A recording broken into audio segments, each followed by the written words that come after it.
Gemini, hi, welcome to Mystic Queen PH. At ito ang inyong weekly reading for July 21 to 27, 2025. If you're interested in private readings, meron tayong link sa description at sa pinned comment. Pakicheck nyo na lang yung information kung paano mag-book for a private reading. And please subscribe to our channel to show your support, like, share this video, at comment na rin kayo kung kayo ay naka-resonate. Meron tayong promo sa private reading, sa tarot reading. 20% discount pag nag-book kayo from July 16 to 31.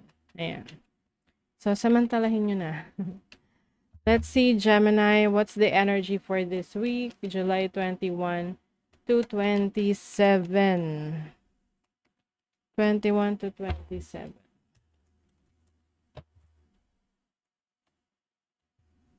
Oh, okay. 5 of Swords. You have the 10 of Wands.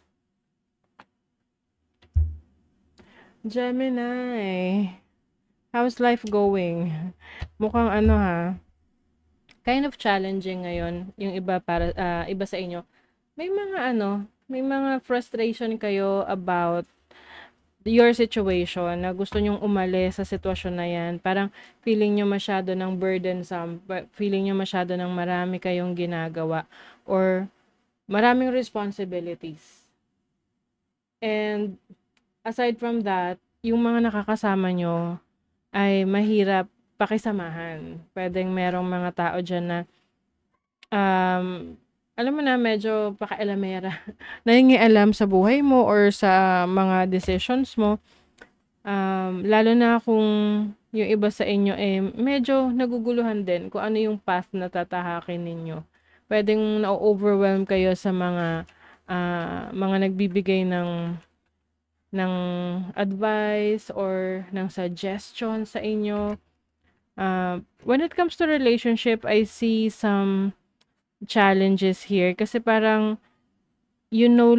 parang hindi mo nakukuha yung gusto mo sa isang relationship and yun yung nagiging dahilan para ma-confuse ka about someone, about the person, kung talaga bang itong taong to ay worth it na effortan sa relationship.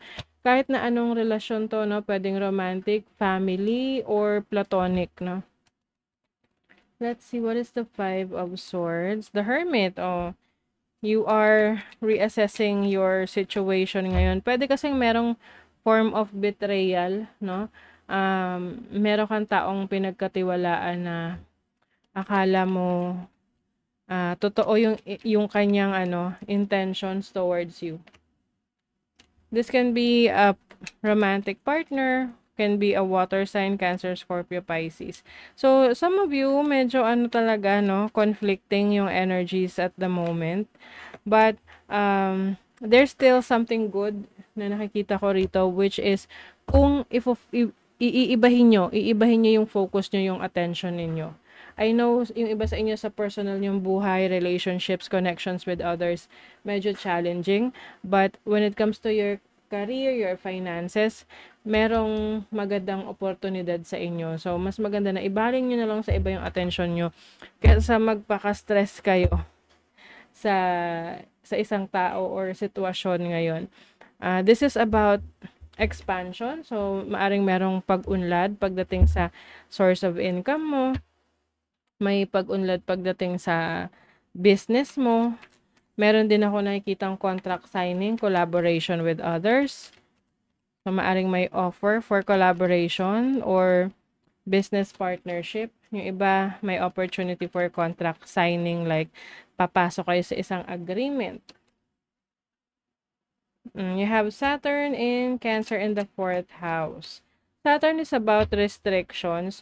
So, yung iba sa inyo maaring mismong sa family ninyo, yan yung iba lang naman ha, pwedeng yung sa family nyo mismo ang nagre-restrict or naglilimita sa inyo, or maaring yan yung nakita nyo na merong hindi magandang intentions towards you, or kung hindi man, kung maganda man yung intention, sa paningin mo, masyadong selfish or parang focus lang sa kanila. Some of you, meron kayong kaibigan na talagang maaasahan niyo, someone na nagki-care sa inyo, someone na nakikinig sa mga hinaing ninyo. You have Jupiter in Cancer in the 4th house. Puro 4th house to. Related sa family, home life, and your foundation. Oo. So, I think this week, you will focus on yourself. Kung ano yung mga actions na gagawin mo para matanggal yung limitasyon na yan sa'yo.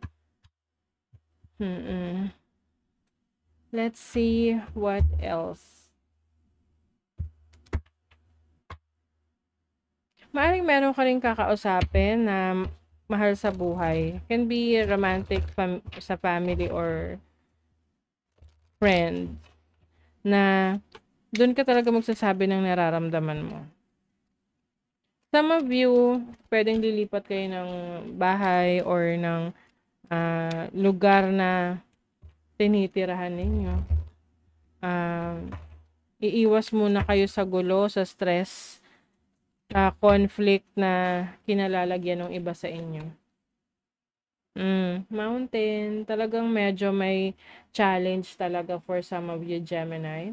Lalo na't Uranus has entered the sign of Gemini ngayon. So, may mga bagay na medyo gigibain or guguluhin sa inyo para umalis kayo doon sa sitwasyon na hindi na talaga magpapaunlad or hindi na talaga magbibigay sa inyo ng happiness or fulfillment.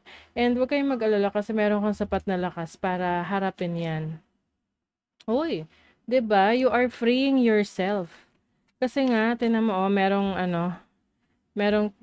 tinahi yung kanyang bibig. Ibig sabihin nito is parang you are in a situation na hindi mo ma-express yung sarili mo, yung pananaw mo, yung gusto mong sabihin. May limitation, may censorship. So, ngayon, mas gusto mo na malaya kang na-express yung gusto mo, masasabi yung totoong nararamdaman mo, at magagawa mo yung talagang gusto mo nang walang pumipigil sa'yo.